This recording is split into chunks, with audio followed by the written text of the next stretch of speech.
at Job as our example and guide of how to survive when life isn't fair. Because Martin Luther called Job the magnificent sufferer and the magnificent survivor of a life that wasn't always fair. He was a good, godly man, husband, and father. He was a wealthy businessman. He owned 11,500 head of cattle. He had numerous employees, and he had 10 children. And in a single day, he lost it all. In a single day, he lost his wealth, he lost his business, he lost his workers, and most horrific of all, he lost all 10 of his children in probably what would be comparable to an EF5 tornado today.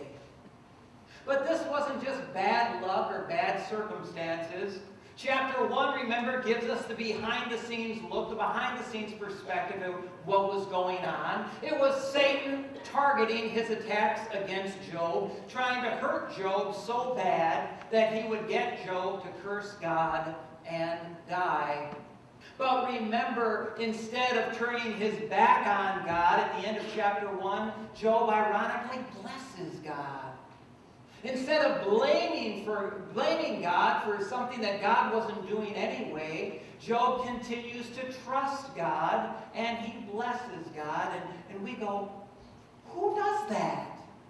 When bad things happen to good people like that, and these aren't just bad things, these were horrible things, horrific things, who turns to God in those moments in time when life isn't fair, and they bless God rather than blame God?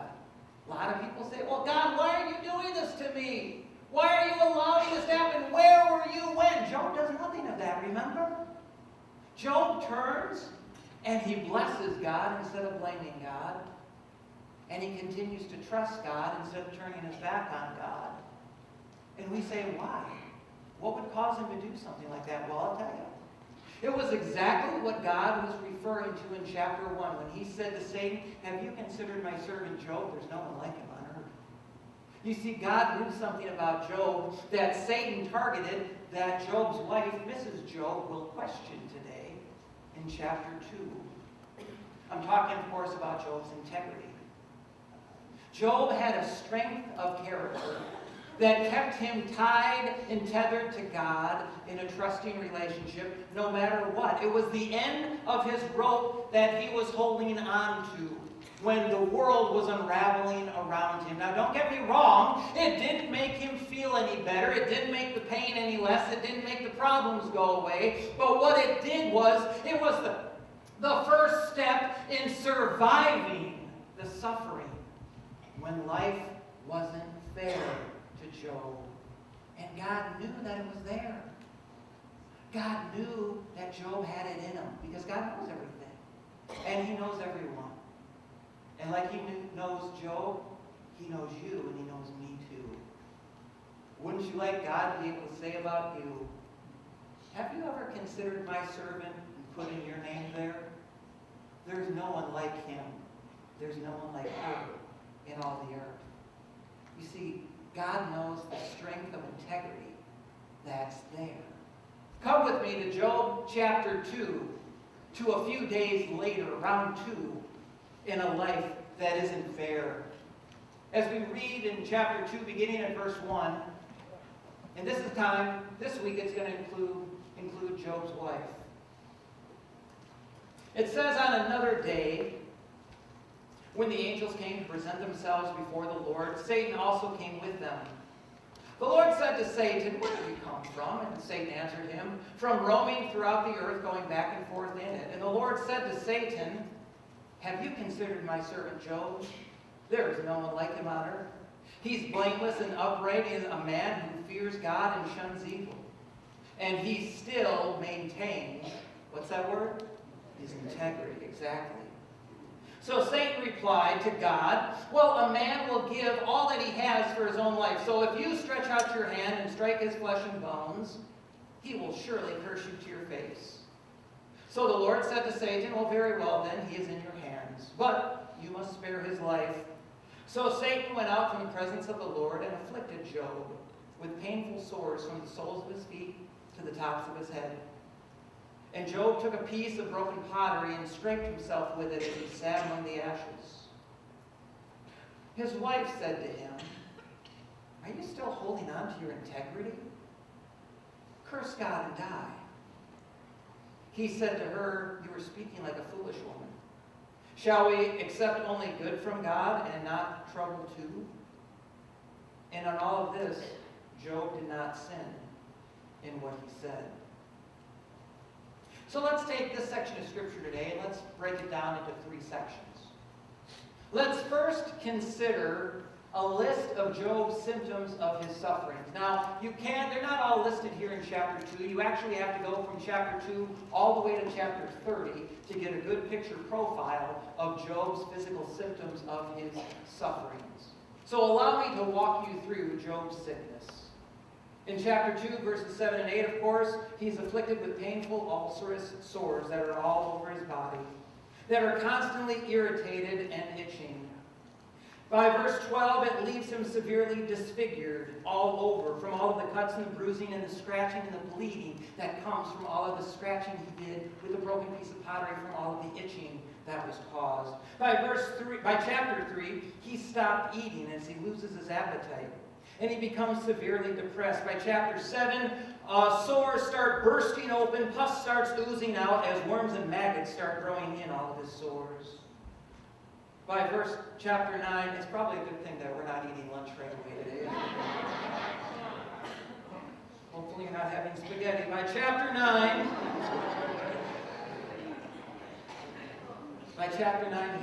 you won't be eating spaghetti now, I guarantee you that. By chapter 9, he has difficulty breathing because his tongue and his throat and his lungs are swelling up. By chapter 16, his eyelids have grown dark and sunken. By chapter 19, he has constantly horrible foul breath as he becomes anorexic and anemic and loses an incredible amount of weight.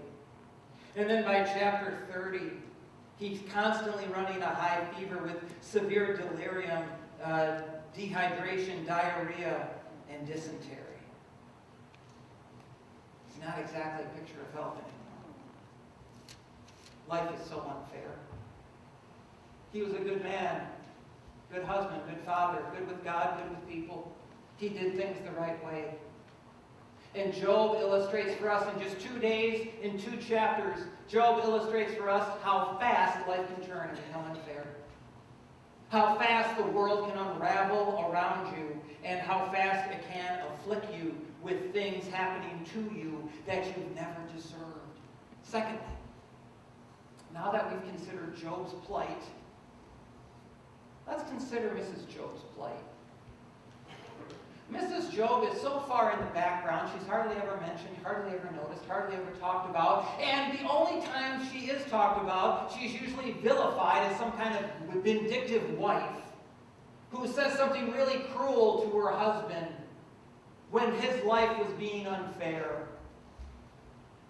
She looks at him and she's got one line in this whole sad saga she's remembered for. Curse God and die.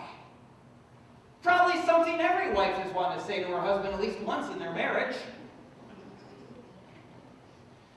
But what was she saying? Curse God and die.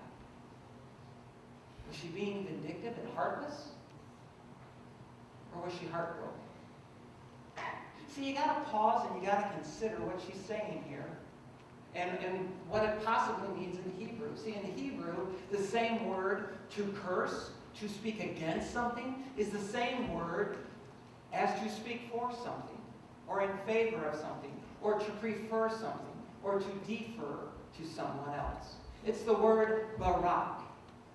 To either speak against something, barak, is the same word as to speak for something, barak.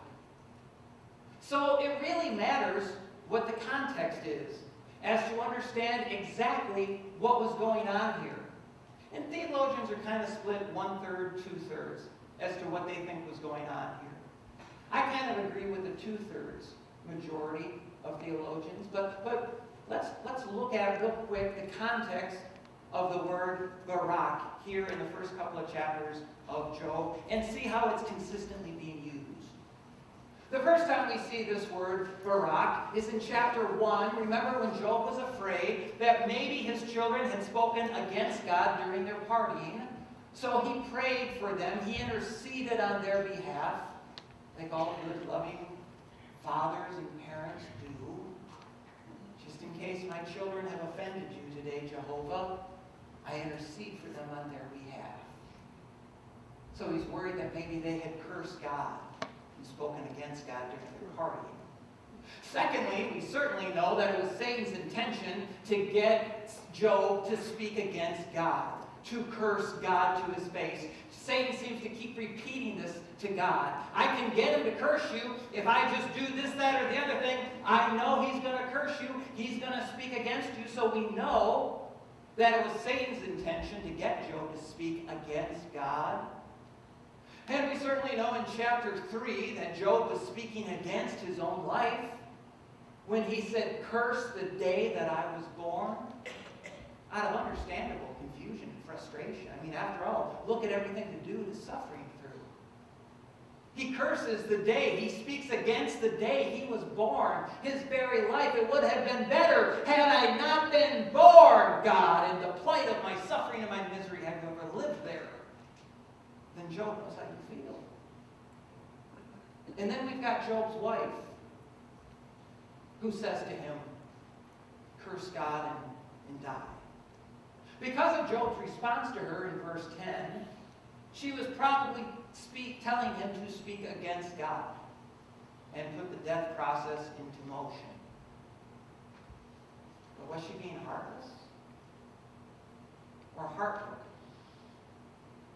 Hopeless? It's over. I mean, come on, I just came from burying our 10 grandkids. Or, excuse me, I just came from burying our 10 dead children. She's gone from the graveside to now the hospital bedside, where her husband's been diagnosed with a horrible disease, some kind of super flesh-eating cancer that has enveloped his entire body. He's so disfigured from this disease, she barely even recognizes the man she once married. He smells so horrifically bad in that room, from the stench of his breath in his body, that she can only physically be in that room for so long. Undoubtedly, the diagnosis was incurable. The prognosis was it's going to be fatal. So she's thinking, why prolong the inevitable? Let's pull the plug and just put it in God's hands. There is the difference between living like Mrs. Job or living like Job. Whereas Mrs. Job was ready to give up and give in, by Job's response in verse 10, he was still hanging on to the end of his rope called integrity. He wasn't ready to give up. He wasn't ready to give in. He wasn't done. By his response, he still trusted God. For all they knew, God was doing this to them, and yet he still trusted God. Now, we know the rest of the story because we know chapter 1. We know the behind-the-scenes thing. But for all Job and Mrs. Job knew, in Job's wording, they thought God might be doing this to them, which we know God wasn't. But even within that, Job said, I still trust God.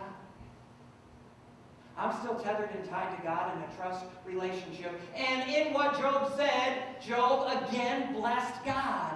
And he didn't blame God for what was going on. Who does those things?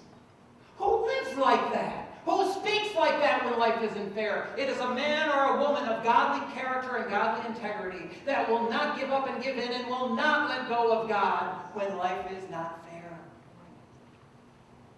You know, somebody once said, the only thing worse than being in the bed is standing next to the bedside of a person of a loved one who's in the bed.